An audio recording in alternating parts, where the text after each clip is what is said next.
Hello दोस्तों, कैसे हो। आज का टॉपिक थोड़ा सा अलग है, थोड़ा सीरियस है। आपको इस मुद्दे को समझना होगा। हम लोग क्यों खुशियों को रीज़न देकर उन्हें एक लाइफ सर्टिफिकेट दे देते हैं। खुशियों के अस्तित्व का अगर कोई रीज़न आज हमने बनाया है ना, तो कल उसे एक्सपायर भी होना है।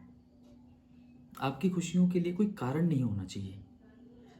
आपको खुश रहने के लिए अगर आज एक कारण की ज़रूरत है, तो आपको कल फिर एक और कारण चाहिए होगा। जैसे ही वो कारण ख़त्म होगा, उसके बाद शायद आपको एक नया कारण या रीज़न ढूंढना पड़ेगा खुश होने के लिए। देख रहे हो, आपकी खुशी का जो अस्तित्व है वो किसी रीज़न पे बेस्ड हो गया है। चलो, मैं उस चीज़ को भी समझ जाता हूँ। फिर हम लोग आगे क्या मिस्टेक करते हैं। हमारी खुशियाँ दूसरों की एक्सेप्टेबिलिटी पर निर्भर करती है। क्यों? आपको लगता है कि आप लोगों ने अगर अपनी लाइफ में ये पा लिया या पर्टिकुलरली ये कर लिया और समाज ने आपकी वाहवाही कर दी, तो आप एक सक्सेसफुल की डेफिनेशन क्रिएट कर देते हो। चाहे आपकी सक्सेस से कुछ प्रोडक्टिव काम हुआ हो या नहीं हुआ हो। मेरे पास अथाह पैसा आ गया, लेकिन उस पैसे से मैंने कुछ प्रोडक्टिव नहीं किया। समाज की नज़र में शायद मैं प्रॉपर एक सक्सेसफुल इंसान बन गया, लेकिन क्या वो पैसा, क्या वो मेरी लाइफ किसी भी वे में बेनिफिशियल हुई? अब खुद सोचे उस चीज़ को।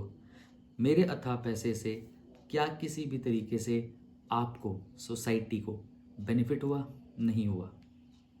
तो आप कैसे उसे सक्सेसफुल की डेफिनेशन में डाल रहे हो?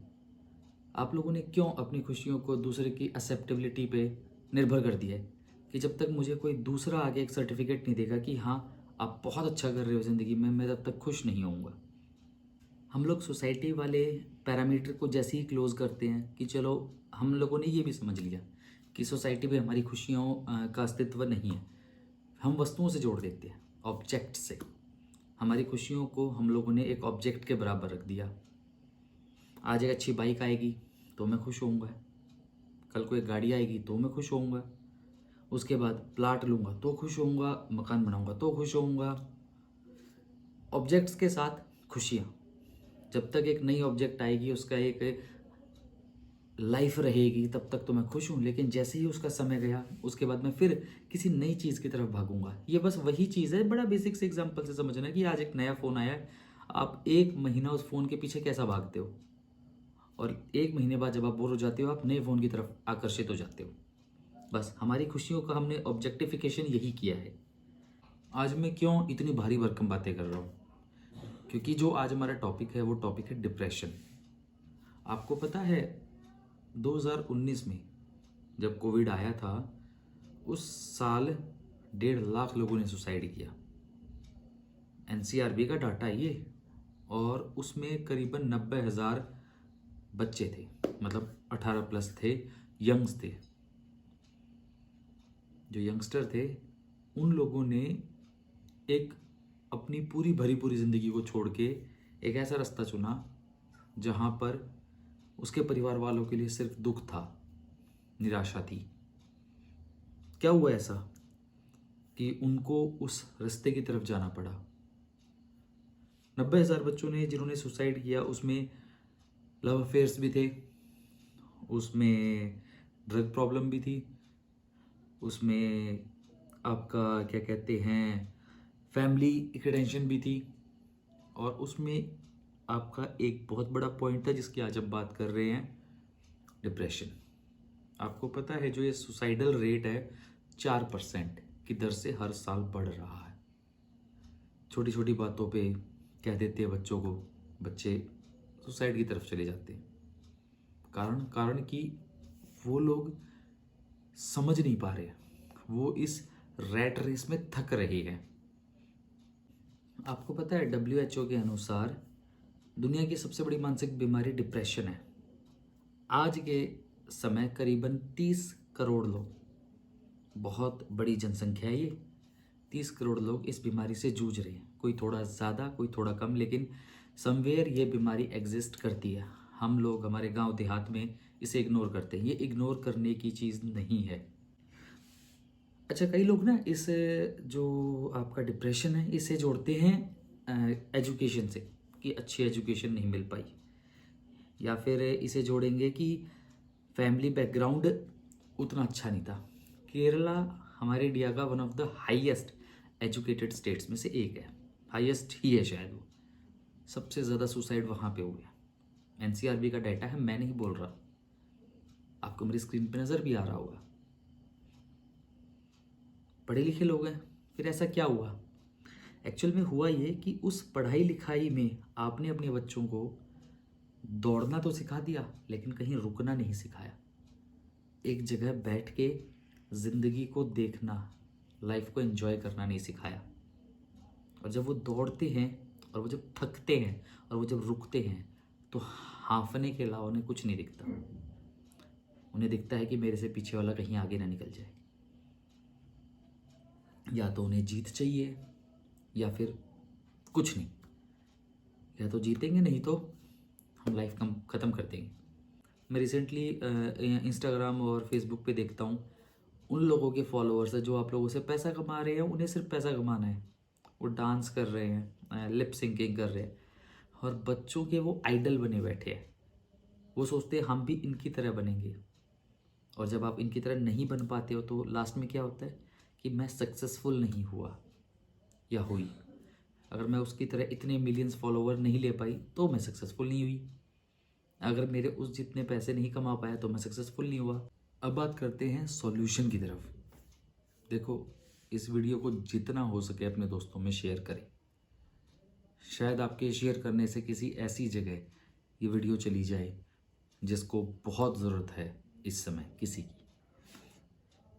शेयर करो, बांटो अपने सपनों को, अपने मन की बातों को, टेंशन को बांटो। जिसके साथ भी ओपन हो सकते हो, आपके पेरेंट्स के साथ, आपके दोस्त के साथ, गर्लफ्रेंड बॉयफ्रेंड, हस्बैंड वाइफ, दादा दादी, चाचा चाची, कोई भी जिसके साथ आप ओपन हो सकते हो। पर शेयर करो। जब तक आप शेयर नहीं करोगे, आप अपने मन में वो बोझ लेके चलोगे, तब तक आप डिप्रेशन से बाहर नहीं आ पाओगे। इन सॉल्यूशंस में प्लीज़ याद रखना, डॉक्टर की सलाह ज़रूर लें अगर आपको लगता है कि आपको बहुत ज़्यादा प्रॉब्लम हो रही है। और अगर आपको लगता है कि मैनेजेबल है तो प्लीज़ इन चीज़ों को अपनाएं। नेक्स्ट पॉइंट है जिस पे मैं डिस्कस करना चाहूँगा, आपकी एक्सपेक्टेशंस, उसे कम करें। जब आप एक्सपेक्ट करना शुरू कर देते हो और जब वो एक्सपेक्टेशंस पूरी नहीं होती हैं, तब आपको लगता है कि नहीं, मैं कुछ नहीं कर पाया, मैं मुंह कैसे दिखाऊंगा। Believe me, your life is much more important than this. और किसी के लिए नहीं होगी, पर वो आपके लिए इम्पॉर्टेंट है। आपने जो किया बेस्ट किया, आपने कोशिश तो करी, नहीं हुआ कोई बात नहीं, पर इसका मतलब ये तो नहीं है कि आप हार मान जाओगे। एक्सपेक्टेशंस करो, ऐसा नहीं है कि आप अपने सपनों की तरफ भागो मत, लेकिन वो से लाइफ मत बनाओ। सपने और भी आ जाएंगे। ऐसे बहुत सारे एक्टर्स हैं जिन्होंने आफ्टर 40 अपना करियर शुरू किया, जिन्हें 20 साल की स्ट्रगल के बाद सक्सेस मिली। ऐसे बहुत सारे क्रिकेटर्स हैं, ऐसे बहुत सारे पॉलिटिशियंस हैं, ऐसे बहुत सारे क्या कहते हैं दुनिया में बिजनेसमैन हैं जिन्हें 50-60 के बाद सक्सेस मिली। मैं बनाऊंगा वीडियो नेक्स्ट टाइम जिन्होंने अपनी लाइफ में लेट सक्सेस हासिल करी है, आपके बहुत काम आएगी। Last but not the least, peace. इस वर्ड को प्लीज़ बार बार पढ़ें। पीस का मतलब है शांति, मतलब अविरोध। अपने मन से लड़ना बंद करो। जो आपका पास्ट, जो आपके साथ जो पिछली घटनाएं हुई हैं, जो आपके ऊपर बोझ बन के बैठी, उन्हें पीछे छोड़ दो। खुद से लड़ना बंद करो। डिप्रेशन को खुद पर हावी मत होने दो।